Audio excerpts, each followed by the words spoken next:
It was my responsibility whenever the doodle bugs went over. That must have been earlier on. And if there was a bombed house or something, I thought it was my responsibility to go and investigate and have a look round. So as a child of 4 and 5, I was going into bombed places and unbelievable. I remember once bringing home a incendiary bomb. All of Mum, look what I found. You know?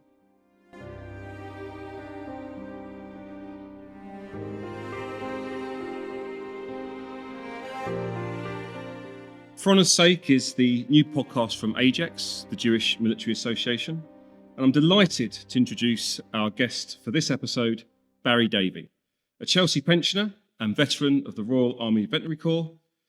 Barrie is a regular scarlet presence at AJEX events and also helped organise our Hanukkah parties in recent years, both at the Royal Hospital and the Chelsea-affiliated synagogue. Barrie, thank you for talking to us today. As always, let's start at the beginning. Is it the chicken or the egg? I think I'm going to go for the egg. My father was in the Royal Flying Corps in the First World War, and sadly had heart attacks between the First World War and the Second World War, which meant that he couldn't go into uniform in the Second World War, otherwise he'd have been in the RAF. And so he became a civilian air instructor for the Polish Air Force, but based in England. And sadly, he fell out the air one day.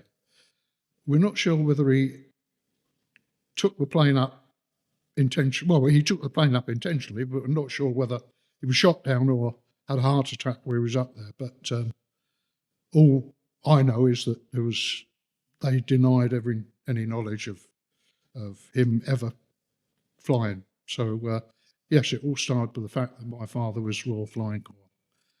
And so that my father's brothers and him had a pact that if anything happened to any of them, the others would support the children left by the one that had died during the war.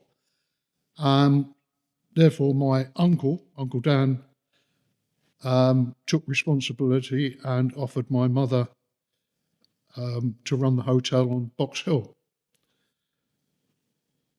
We went down from in the Midlands somewhere, we were in the Midlands at the time, moved down to Box Hill. I had a Polish nanny, simply because my father was connected with the Poles, and she came down as my nanny. Life on Box Hill was absolutely fantastic. I had the whole of the hill to roam around, the chalk pits. I'm not sure what age I was, but there was a range down on the chalk pits where I didn't know it was a range, it was just an old tank down there. And the number of Germans I killed while I was in that tank was unbelievable. But I was must have been about 6. I went to boarding school at 8, so it was before I was 8. Just like beginning to get the mid-40s, still during the war or after the war? This would have been about 45, 46. And so there's this tank lying there idle. I'm on my own, right in the bottom of the chalk pit. And so I'm in the tank, bang, bang, bang, killing all these Germans. And I heard footsteps and voices. Looked out the tank and saw this group of chaps come round the corner in army uniform. What the hell am I going to do? You know, so I disappeared out the back of the tank so they couldn't see me. And what I didn't know is they were using the tank as hand grenade practice. Had I stayed in the tank, I would not be here to tell the tale.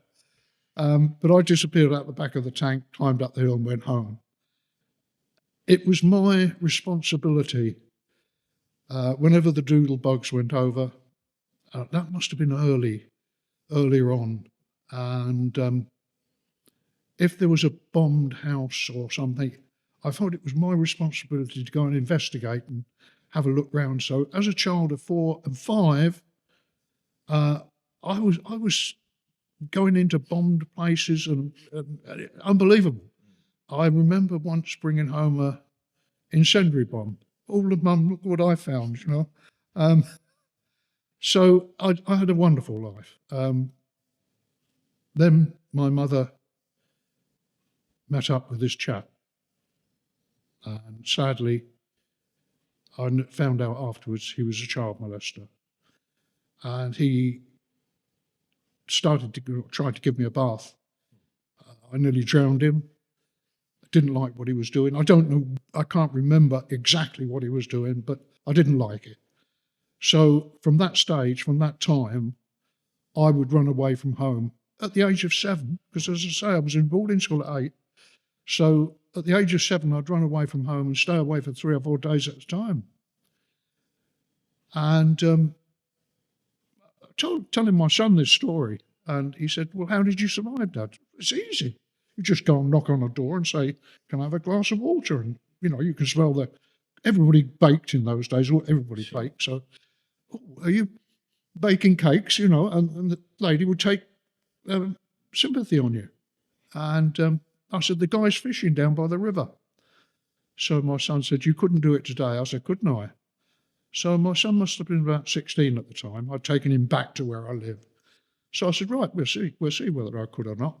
So I said, you stay there, I'll go and get something to eat. I went over to this fisherman. I'm now an adult. I've now got a son. Excuse me. I said, look, I've been telling my son this story about me as a child of 7, no more than 8, begging food from the fisherman. I said, no, he's bet me I couldn't do it again. So to prove him wrong and me right, you haven't got a sandwich you can give me? He said, yes, of course I have, he said. Gave me a sandwich. So I turned around to my son, I said, there you are. Said, he didn't know. Some things don't change. Yeah, he didn't know what I'd said. No. But I got my sandwich, and my son was quite amazed. When I came here as a Chelsea pensioner, and I wore the scarlets for the first time, he said, Dad, you were always one to do something out of the ordinary. You were always one to take the lead, to jump in with both feet. He said, now you've got a bloody starred coat on. He said, there's no stopping you. He said, I can't believe you walk out in the middle of the road where there's traffic and it stops. And I said, well, you know. So anyway, Box Hill. We finished off moving to Red Hill. So the uncle that had given us the hotel to look after, let's go back to that, yes. There were about 10 military camps at Box Hill, because it was an ideal area for training people, the rugged area, and they all knew me. I could go into any of the Polish camp, the Canadian camp. I'd just walk in and I'd sit down with the lads, you know, lads. Sure. They're 17, 18. They're all youngsters. Yeah. But you were like their mascot. Exactly. I was like their brother, you know, their younger brother. And they all knew me. So I could get a bite to eat anywhere. Nothing bothered me. Then I went down to Mickleham School, which is right at the bottom of the zigzag. If anybody knows Box Hill, the zigzag is a road that goes from the top of the hill to the bottom in a zigzag fashion. And I went to Mickleham School with my cousin, Uncle Dan's daughter. The Charabang bus, coach, whatever you want to call it, pulled up one day and Gwenda wasn't there. And my heart must have beat about 1,000 beats. And she'd gone up a class. She'd gone up to a different school. But, you know, I didn't know where she was. I'm only young. But I always sat with the girls. The girls, they gave me cakes. They loved me. I honestly, I had a while at the time. And they looked after me. So I always sat with the girls. But suddenly, shock, Gwenda isn't there. Gwenda isn't there. So we got to the school premises, at the bottom of the school road, and there's a gravel path goes up to the school. I'm not going to school. Gwenda's not there, I'm not going. So I waited, and I can remember I had a long blue coat. It was sort of autumn time, and I had this long blue coat. And I waited on this gravel path until the last person came past me, and it happened to be a teacher. And I can still remember, "What are you doing?" I said, "I'm waiting for my cousin, Gwenda." I keep saying Brenda. And she walked past. I then turned round and walked back up the zigzag. But I was clever enough to know that going on the zigzag was the long way.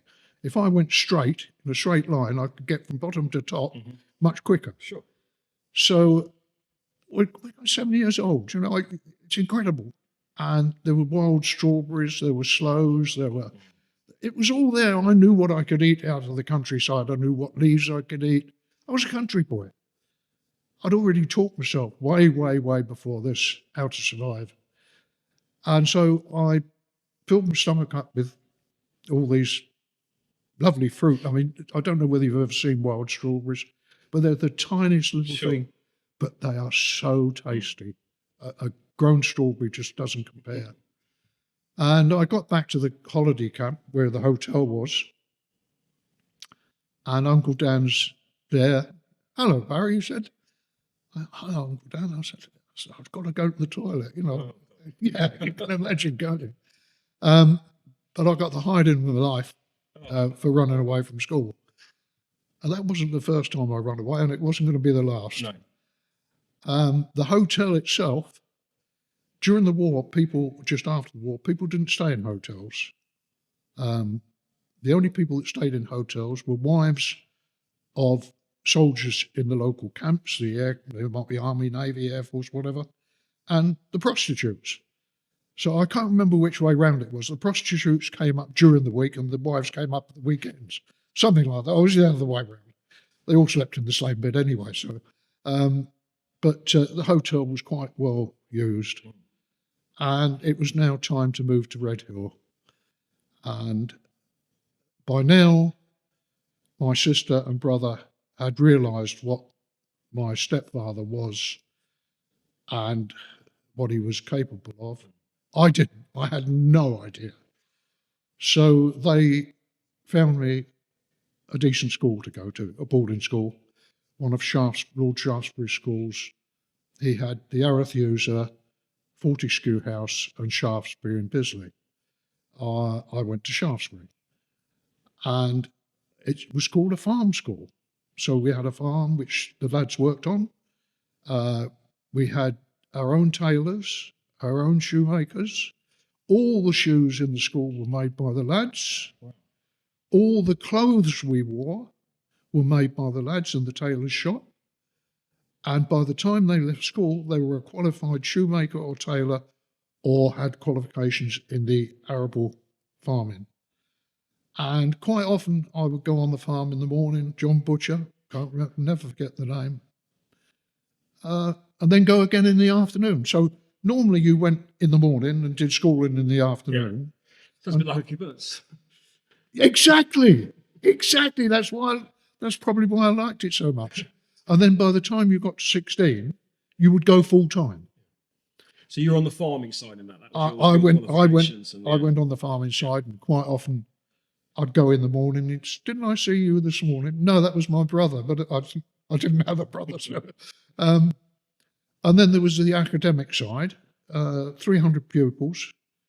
So the academic side were doing their Latin, Greek, all the matric, the GCSEs, which I wasn't going to do. There's no way I could do anything like this. I was happy on the farm. And we played all the well-known schools. Don't ask me to mention some now. They had yellow socks. Can't remember St George's and something or others. But we played cricket and rugby to all the good schools. And just up the road from us was the Gordon Highlanders Regimental School. Now, where was the boarding school? In Bisley. In Bisley, right. In Bisley. But who in their right mind would put two boarding schools next door to each other, within 3 miles. We hated them and they hated us, and it was rivalry from beginning to end. And quite often I broke out once. We'd put the sheets down out the window. I mean, it's true. You see it in school books, but we actually did it. Yeah. So the bed would be up against the window. They'd tie the sheets to the end of the bed. Sheets would go out the window. Straight out the comic books. Yeah, absolutely. And we'd go and dig a hole in their cricket pitch, or cut down a rugby post or a football post. And Mr. Barnes, our headmaster, unless he was wearing uniform, I can't remember his rank in uniform, but because we had a military side to the school, somebody broke into the Gordon school last night and he'd have a big smirk on his face. But if I catch you, that was the thing. You could do all these pranks and not get caught. I remember one day, so it must have been late summer, early autumn. The apples were on the trees, and Muzz Haggett, Chinky Harris, and one of the Coleses tied the sheets to the end of my bed, sheets out the window, down they went, scrumping in the headmaster's orchard, school orchard, but next to the headmaster's house. And when they came back, I fell asleep. You know, I'm supposed to be keeping cavey, but I fell asleep, and I felt the bed move, which woke me up. As I woke up, I looked, and there was our housemaster, Gus Wiley. How do I remember all these names? Amazing. So Gus Wiley was an ex-American Marine, and he was as tough as they come. He was as tough. He'd think nothing of giving you a box around the ear. He called it a bunch of fives. He was as tough as nuts. So I felt the bed move. So I knew they were climbing up the sheets.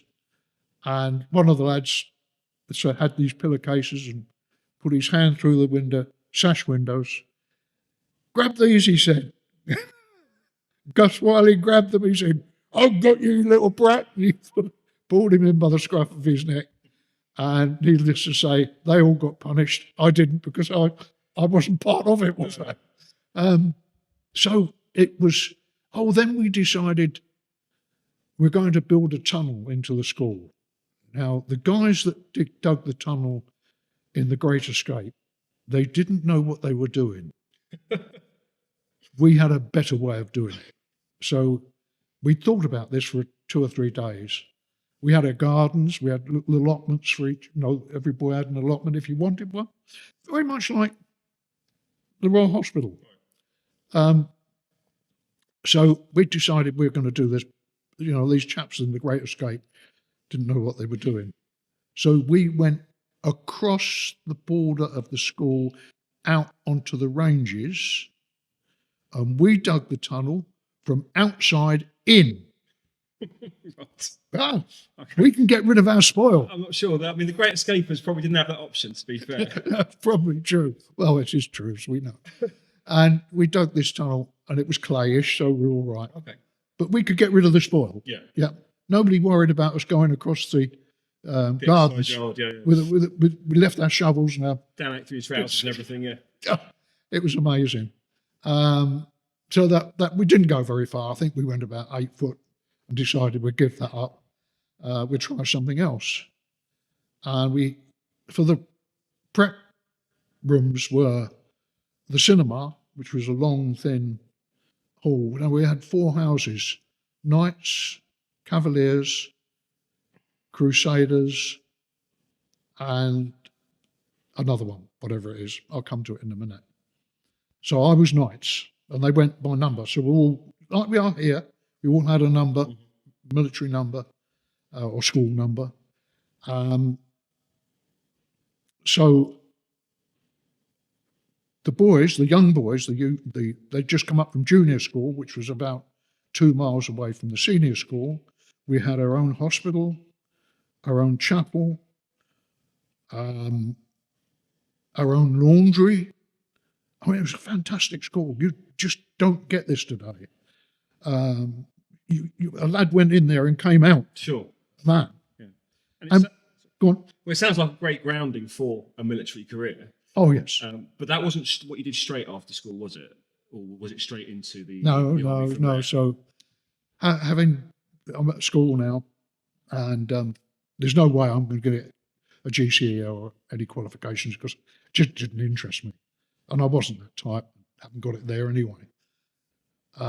Surprisingly enough, when I was in the military, I did achieve some qualifications, yeah.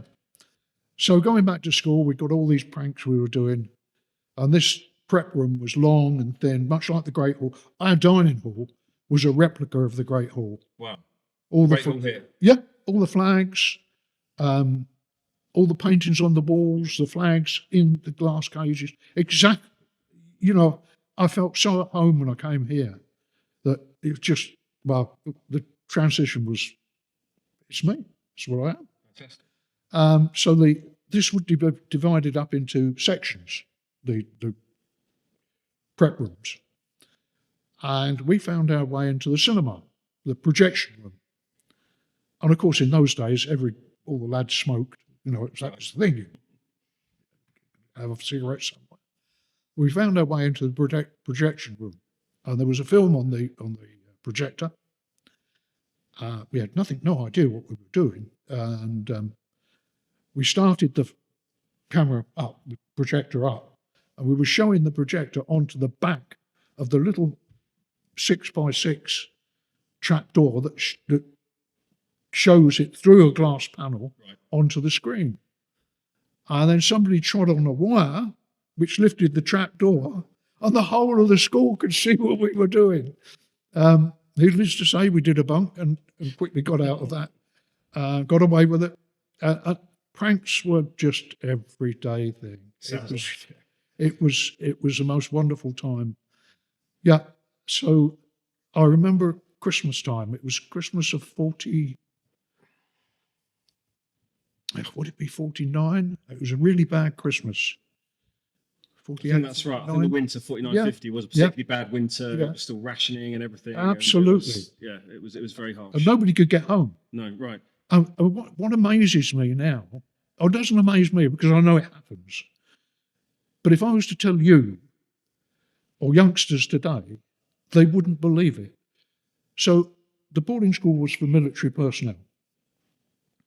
And children would come from Singapore, Hong Kong, Malaya. They'd be put on the plane by their armour, the maid, not by their parents. No. They might be lucky. Their parents might put them on the plane. They'd arrive at Heathrow, Gatwick, or wherever it is. Then somehow or other, these little children would get to the boarding school they're going to. And it wasn't one boarding school, it was many. And I worked this out that as they were put on the plane, the older girls would look after the younger ones, and they'd see you wearing your school blazer with your badge, so you'd then congregate together. And the reverse going home, those going to wherever they were going, leaving Heathrow, Singapore, wherever. And there's one or two lads here I've spoken to. Oh, yes, we knew that happened. We knew that happened. And we were part of it. And I said, it's amazed me now to think how these children, with no escort, got from A to B. But they did. They did, sure. They did. So winter of 48, 49, we couldn't get home. And I lived quite close. I mean, I lived in Red Hill now. The school's in Bisley, still in Surrey, not far. But I couldn't get home. We decided we're going to put a Christmas tree out.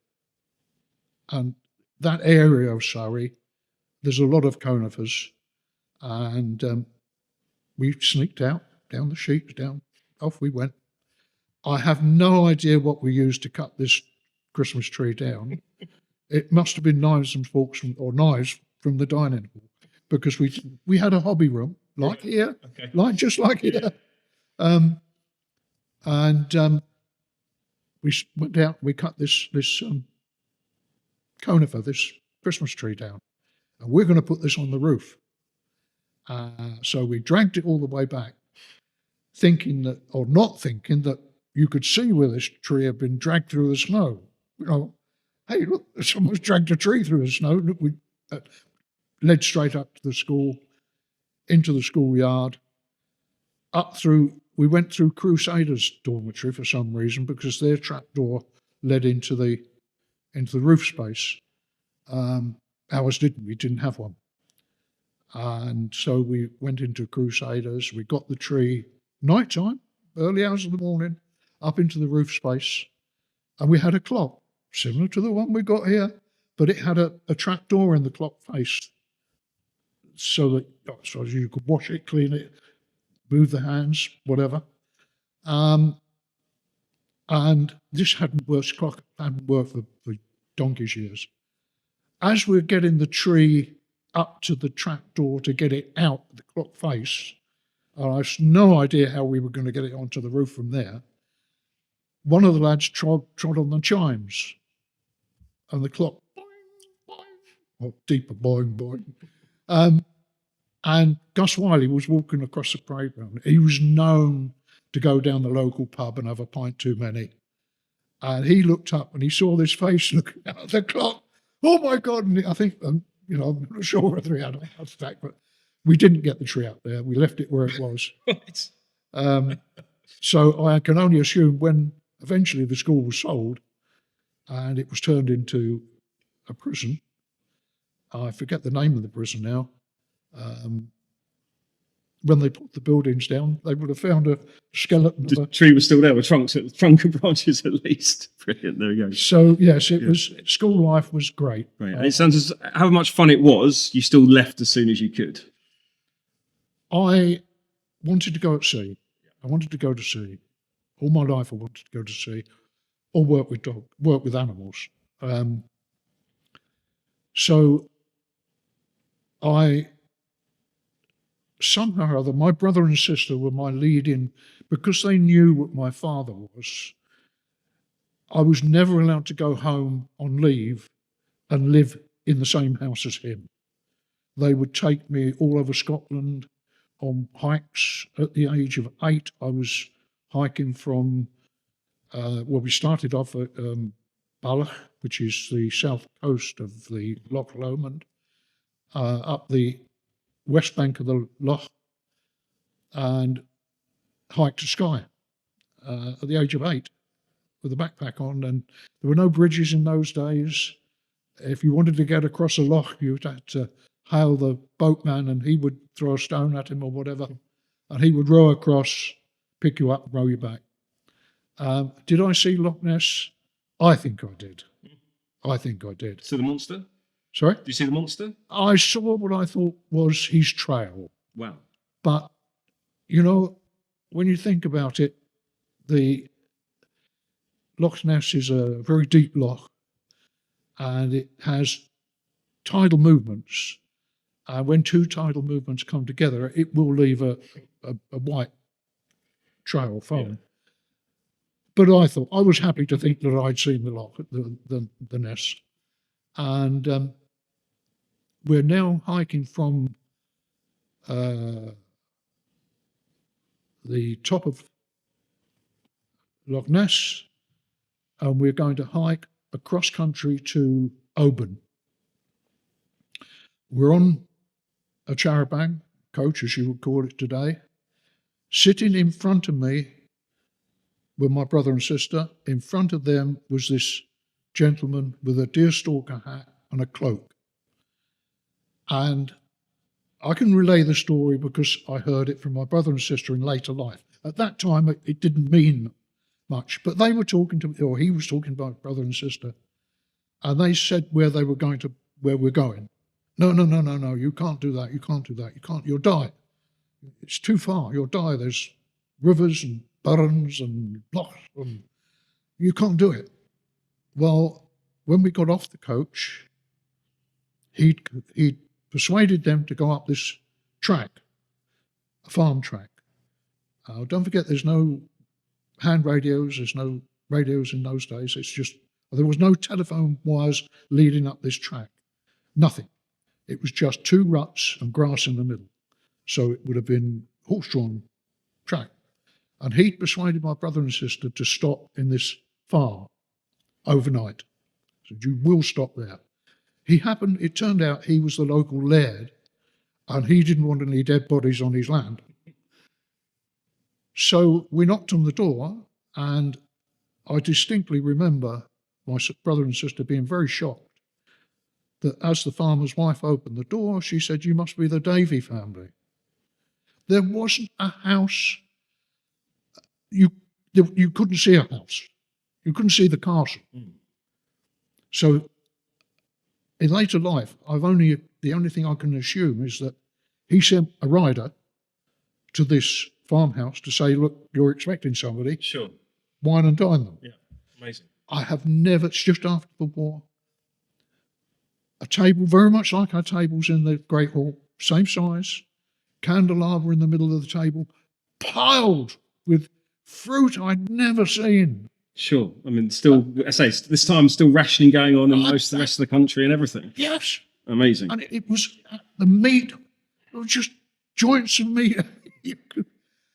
This was his hunting lodge. This is where he entertained his guests.